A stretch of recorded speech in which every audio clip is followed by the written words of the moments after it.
This film is sponsored by New York Life and its dedicated agents, proud sponsors of NFL Team Highlight Films. New York Life, the company you keep. Fasten your seatbelts and get ready for playoff football. From Rich Stadium, Orchard Park, New York, the Bills and the Dolphins, two teams that love to hate each other, will get it on as the NFL postseason tournament begins. It's roll call time. Roll call, roll call. Let's go, let's go. Money. Let's go, Bills. On December 30th, 1995, the Buffalo Bills trampled the Miami Dolphins in the first round of the playoffs, setting an NFL rushing record in the process.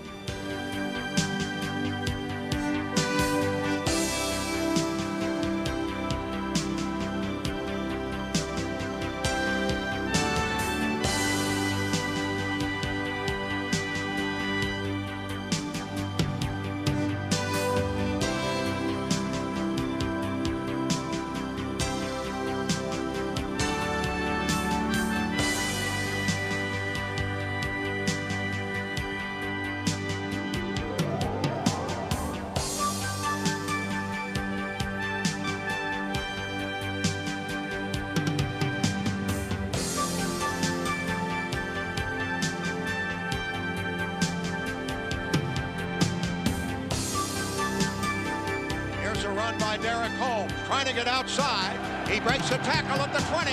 He gets to the 15. He's at the 10. He's at the 5. He's in for the touchdown. What a great run. Buffalo racked up 341 yards rushing and rang up 27 points before Miami could score at all. Wants to go long. He's got it. He's got it. Touchdown. Steve Tasker on the reception. The Buffalo defense matched the offense, a pair of perfect performances under postseason pressure.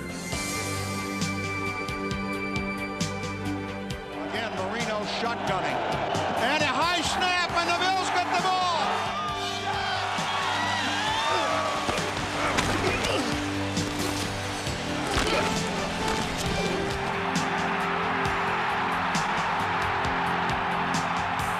And they give it to Tyndale. He breaks it up the middle, down to the 30, down to the 20, 15, 10, 5. Jimmy Tyndale, the Canadian Comet, has just exploded for a touchdown. And this crowd is bedlam.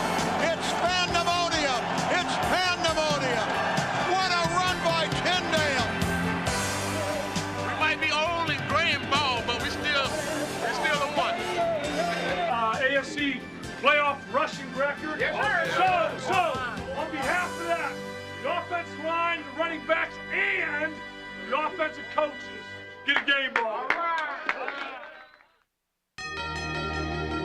Round 2 of the playoffs found Buffalo in Pittsburgh, where the Bills cut a 20-point deficit down to 5 before succumbing. But by nearly reaching the conference championship game, the Bills had far exceeded expectations. Out of the playoffs 1 year ago, the so-called experts were predicting an end to the Bills' spectacular string of success in the 90s.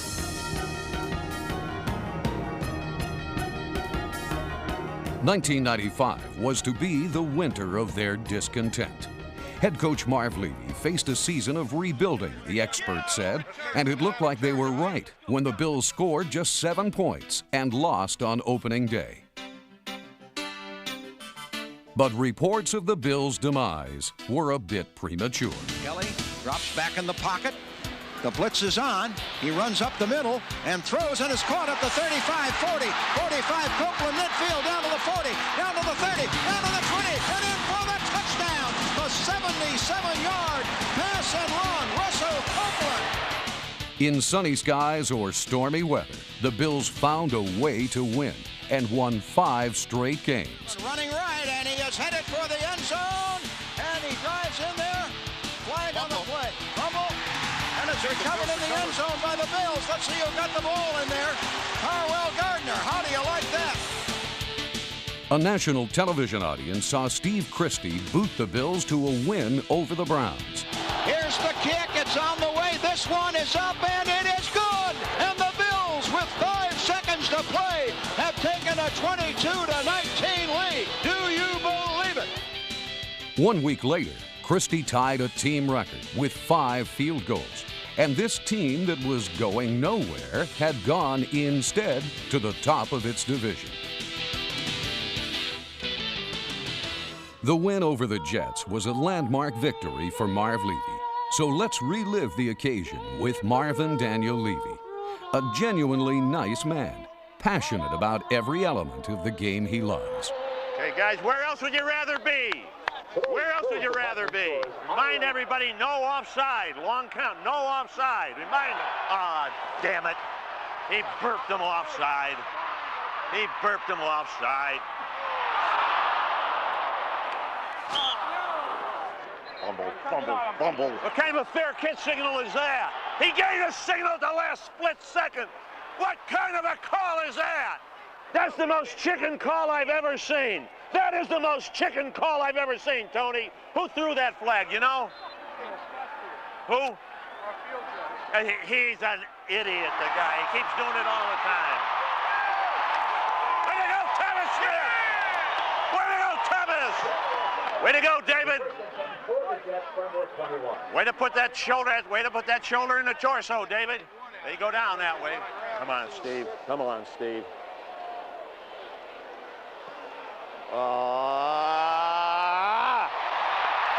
Ladies and gentlemen, should the score hold and the Bills win today, it would be Marv Levy's 100th victory.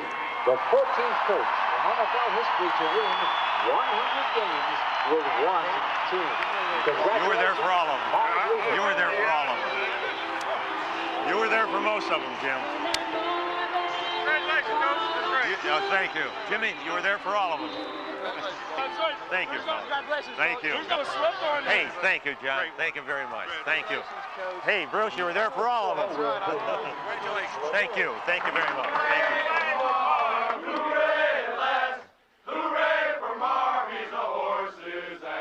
Thank you, fellas. Thank you. In their win over the Jets, the Bills left part of their offense on the field. But the ability to overcome any and all obstacles was to be the hallmark of this team. Against New York, wide receiver Andre Reed went down with an injury. It was a big loss, but frowns turned to smiles when former free agent Bill Brooks more than filled the void. In his first start, Brooks caught 2 touchdown passes as the Bills won their 5th straight. Kelly wants to throw. Now fires. He's got a man wide open. Brooks at the 5. He dives. Touchdown. During one incredible streak, Brooks tallied 7 straight and 8 of the 9 touchdowns that Buffalo scored. And he set a new team record with 11 touchdown receptions.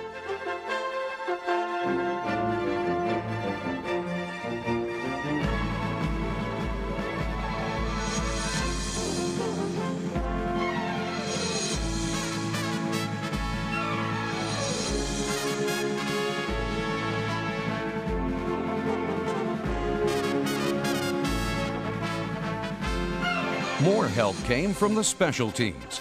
Steve Tasker, usually found running downfield on kamikaze missions, could now be seen running pass patterns, and his 11th season was his most productive as a pro.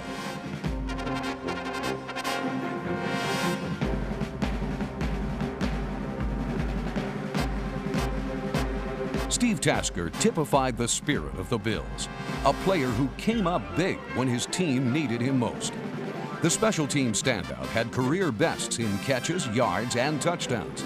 He became an integral part of the Buffalo offense, although special teams also has its rewards. We're extremely proud and pleased for Mark Pike. After 160 games in the league in 11 years, He's got 3 cards. He's got his own football card. He's got a whole pack of them right here. He gave everybody 10 of them. He made us pay for them, though. He gave us all cards, but we had to pay for them. Many a kick returner had to pay for fielding a Chris Moore punt or a Steve Christie kick, thanks to players like Mark Pike, Tim Tyndale, David White, Damon Thomas, and Marlo Perry.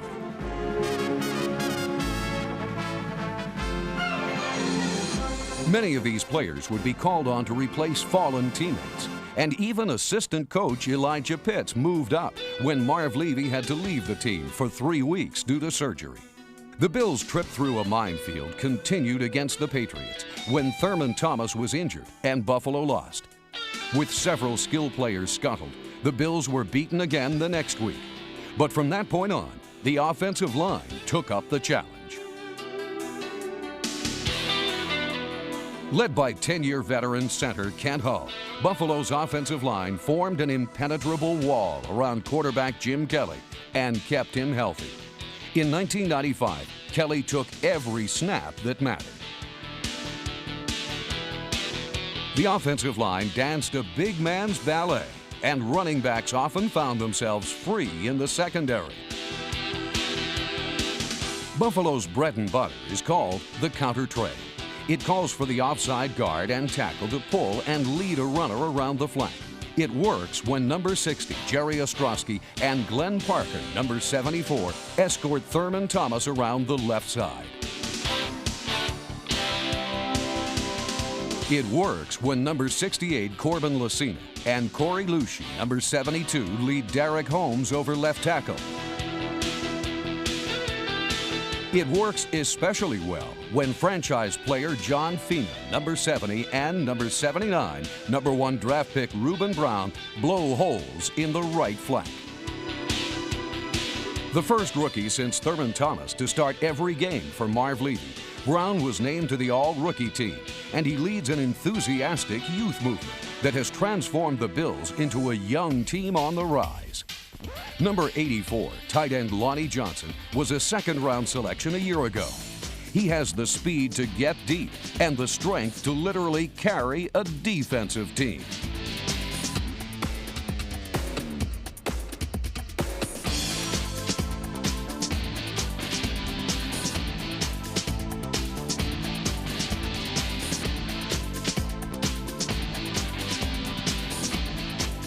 '95 fourth-round pick Tony Klein gave the Bills double tight end formation, triple threat tight ends. Both can run, block, and catch. Co-fourth-round selection and teammate at Stanford, Justin Armour brings youth to the wide receiver corps. Second-round selection Todd Collins from Michigan saw action in 7 games. But the most visible rookie was running back Derek Holmes. Holmes deserves a big hand. Only 4 players were drafted later than this Portland State product, yet he compiled over 1,200 all-purpose yards, despite starting in only 2 games.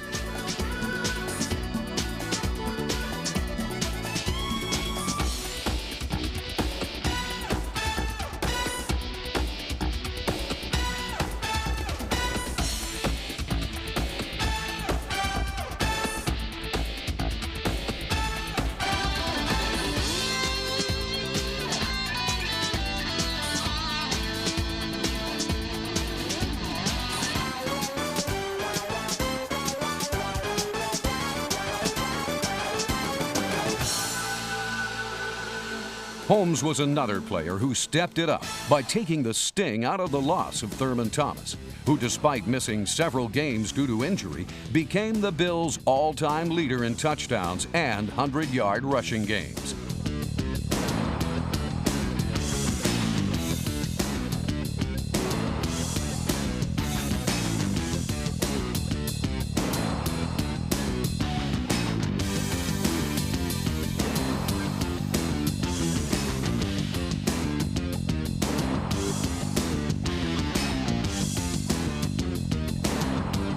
In 1995, Thomas gained 1,000 yards the hard way, 5 yards at a time in heavy traffic. Though injury limited him to 12 games plus 7 carries, Thomas became just the 3rd player in NFL history to have 7 straight 1,000-yard seasons. After 8 years in the league, Thurman Thomas remains one of the NFL's most exciting and versatile performers.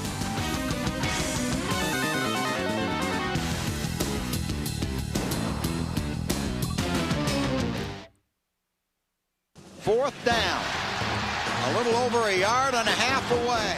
While the Bills' offense mended, the Buffalo defense descended on the Colts. And here is Falk, and they stop him. They stop him for a loss on the play. Huge stop by Ted Washington. An inspired goal line stand, the first of 2 important touchdown-saving interceptions by Kurt Schulz, and the coming out party of Bryce Paup preserved the Bills' 6th win of the year. Harbaugh to pass, and they got him. They second back at the 34-yard line. It was Bryce Paup in there again. 95 was not just Paup's number, it was also his year. By leading the league with 17.5 sacks, Paup was named the NFL's Defensive Player of the Year. A free agent signee, Paup put the pop back in the Bills' defensive scheme. A strong outside rush from Paup's flank turned quarterbacks toward their worst nightmare. Perennial All-Pro defensive end Bruce Smith. While holding firm on one flank, Paup gave Smith the chance to run down plays away from him and run over running backs who were turned back toward him. With the 3rd highest career sack total in history, Smith is the acknowledged defensive player of the past 10 years, while number 90, Phil Hansen, is one of the most underrated players in the league. Providing pocket pressure in the middle, Hansen had 10 sacks in 1995.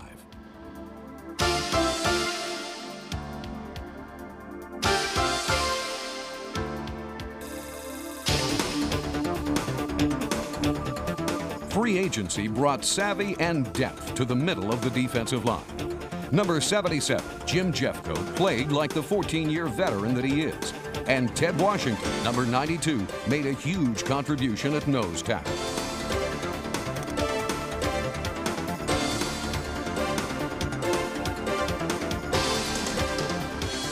Because he can rush the passer, Washington ran stunts with Smith, tying up better pass-blocking offensive linemen so that Smith could beat a guard or center.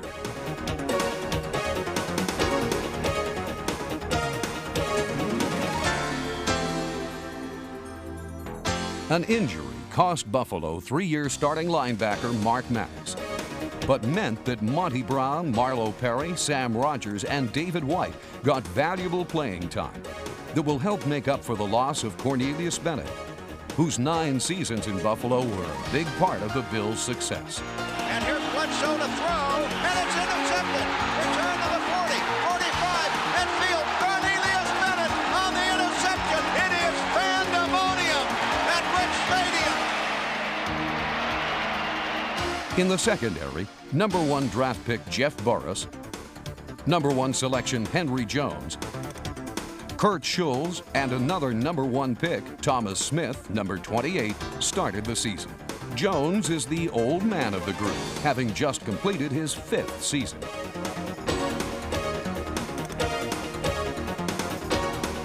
When injuries struck, other young Bills came through again. When Burris went down, rookie Marlon Kerner, number 46, was ready. Free agent Greg Evans, number 41, tightened the slack when Kurt Schulz was lost. Despite missing 3 games, Schulz, number 24, led the team in interceptions. But no matter who played in the secondary, beating the Bills' pass defense was like escaping a spider's web. Buffalo DBs simply stuck to their men and snatched most things that carelessly flew through their lair.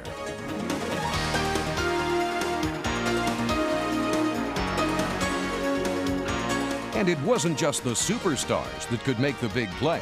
The pass is intercepted, and it's Kurt Schulz at the 20. Every member of the Buffalo defense could put a game away. And the Bills have blown this game wide open. Most of the cast, including Marv Levy, was back as the Bills at 6-3 began the stretch drive. The supposedly brittle Jim Kelly had been there all along, fashioning a fine season. Kelly became just the 14th passer to complete over 2,500 passes and the 4th fastest to 30,000 yards. Here is Kelly to throw. Looking, throws long to the end zone. Brooks got it. Touchdown. Kelly's 2 touchdown tosses versus Atlanta moved him into 15th place in career TD passes. And the following week, Kelly threw 3 more. Bill Brooks caught 2, and Derek Holmes turned in the longest play of his career.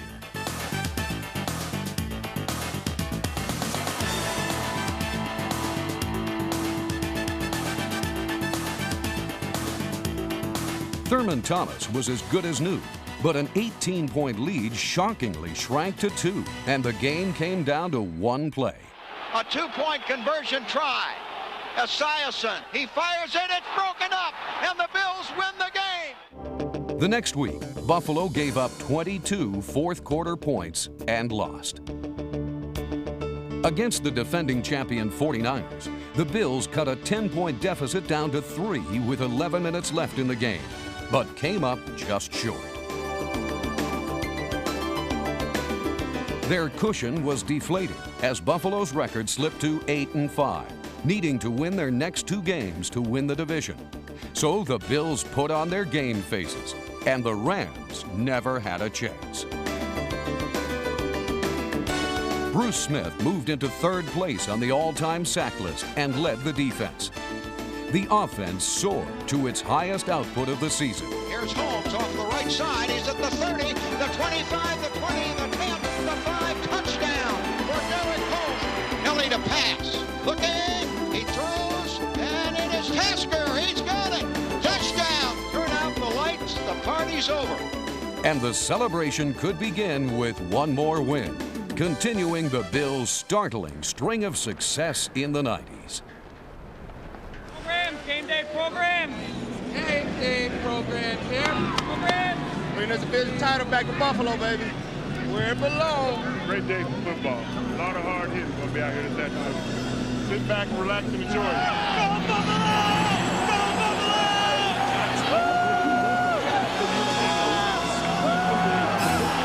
I know you're excited. Let's stay on sides. Let's be tough and let's be smart. Let's get the tempo set right here. Come on, now. Let's get it done right now. We're going to rock their world, baby. We're going to rock their world.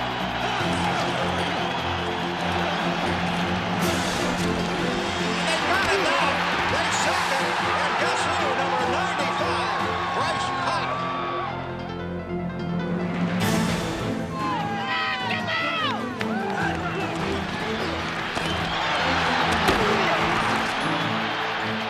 Kelly shotgunning. The blitz is on. He throws. Touchdown by Thurman Thomas.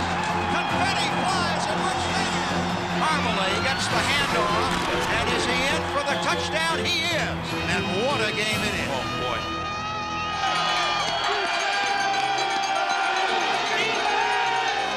Again, Marino shotgunning. Back the throw. Lets it fly. And it's intercepted in there by David White. It's pandemonium. David White on the interceptor. I can't believe Marino threw that right into the arms of David White. Makes the biggest play of his NFL career. Christie waiting for the snap. Here's the kick. It's on the way. This one is up, and it is good. It is good. Do you believe it? The Bills are AFC East champions. AFC East champs, baby. How sweet it is. How sweet it is. It was a hard-fought battle, but you know who won. Bills are back. Bills are back.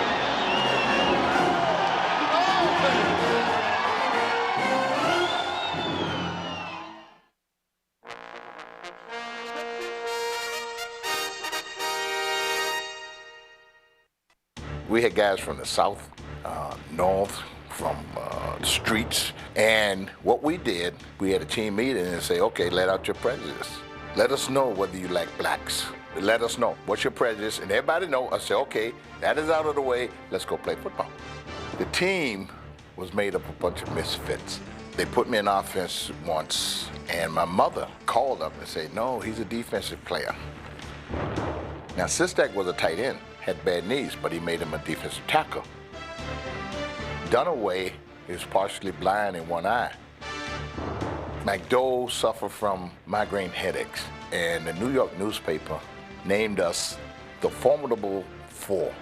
The AFL Bills started kind of a different trend, and that was overall size and also an emphasis on defense. They were big and cumbersome, but effective. You know, they're fast enough to be effective. And there started to be, I thought, more of an emphasis on getting your great defensive players to be, or your great football players to be on the other side of the ball. It was basically a defensive team that won with conservative offense at a time when the AFL was often derided as basketball and cleats. They were a club that definitely went for defense. It was not much of an offense, but a great defensive club. And those defensive guys would tell us offensive guys, look, score, will you? Get a touchdown. Enough of this mess. So that we had extra encouragement from the defense. On offense, we had Jack Kemp, who was our quarterback. Jack had a tremendous arm, very strong arm. We had a wide receiver by the name of Albert DeBinion. We nicknamed him Golden Wheels. I mean, he ran as fast as he had to get open, and he got open most of the time and caught an awful lot of touchdown passes. Cookie Gilchrist was our fullback, and Cookie was, in addition to being strong and fast, he was tough and mean. You rarely see that in a big guy. He ran over a linebacker and knocked him out. And they called timeout. He just literally ran over him, knocked him out. They called timeout. And as we're standing there waiting for them to get this guy revived, Cookie pointed to another player on the Boston team and said, "You're next." Cookie Gilchrist, to this very day, is the greatest pound for pound, position for position player, perhaps all-around player the Bills have ever had. And he was at his very best, I thought, in 1964. When they went to the championship. He was the power behind the power game.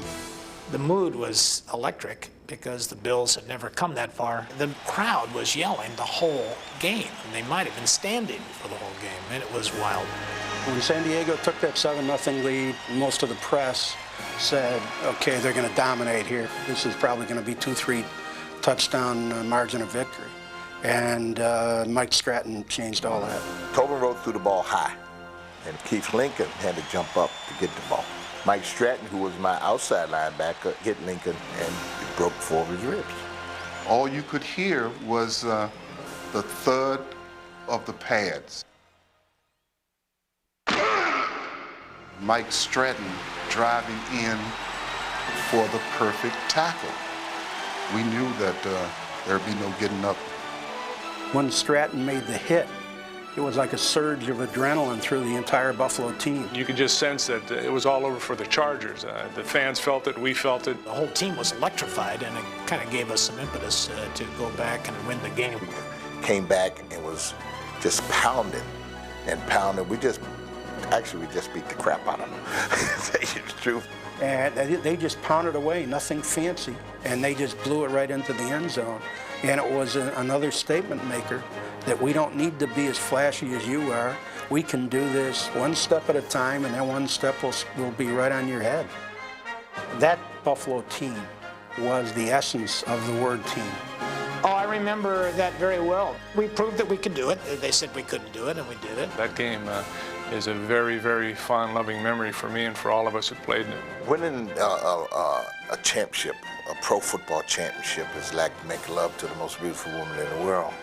When you can say you're a winner, boy, I tell you, that's the greatest thing in the world. And that feeling still exists. Sports fan, any place in the United States, you know, you mentioned something about the 64 Buffalo Bills. They in turn will say, sure, you guys could have beat the Packers that year. Good afternoon, everyone. This is Van Miller in Orchard Park, New York, and the road to the Super Bowl goes through Rich Stadium. It is the Bills and the Raiders looking to trade the cold and the snow of Western New York for a trip to the balmy breezes of Florida and the Super Bowl in Tampa. Yeah, going all the way. Yeah! With patriotism in the air, a record-rich stadium crowd saluted its team in the biggest game in franchise history. And on this day, nothing would stop the red, white, and blue of the Bills from reaching its goal. Listen, guys, no place else you'd rather be than right here, right now. When it's too tough for them, it's just right.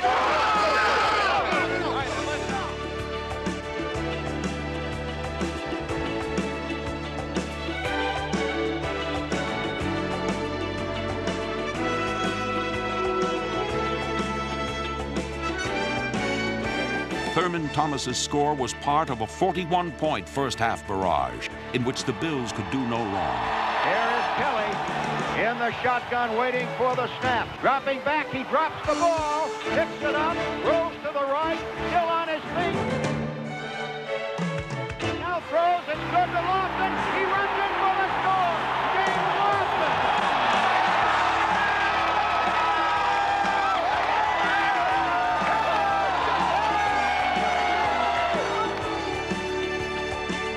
This was Buffalo's finest hour. A quarter of a century of waiting that paid off in one afternoon of near perfection.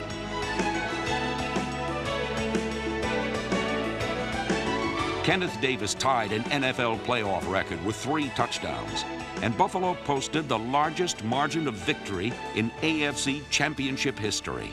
3rd and 6 at the 24. Here's a safety blitz, and they're after Schrader, and he throws it, intercepted by Kelly at the 20, 15, 10, 5, and he is in for the touchdown.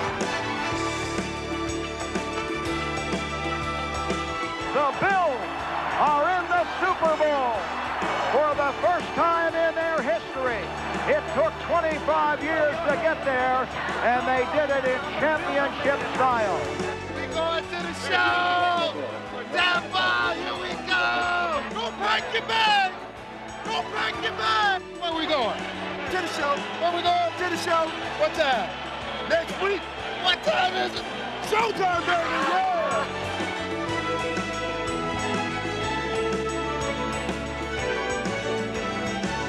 In football's silver anniversary Super Bowl, Buffalo put on a sterling performance.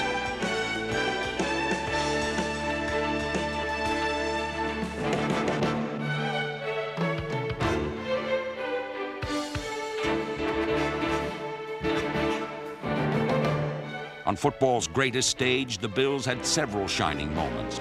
But Thurman Thomas's 135 yards rushing made him the game's brightest star.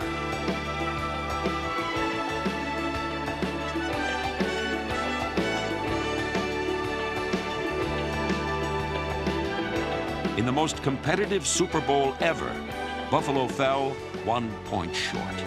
But that didn't make it any less a championship season for the Bills, or the most adoring fans in pro football.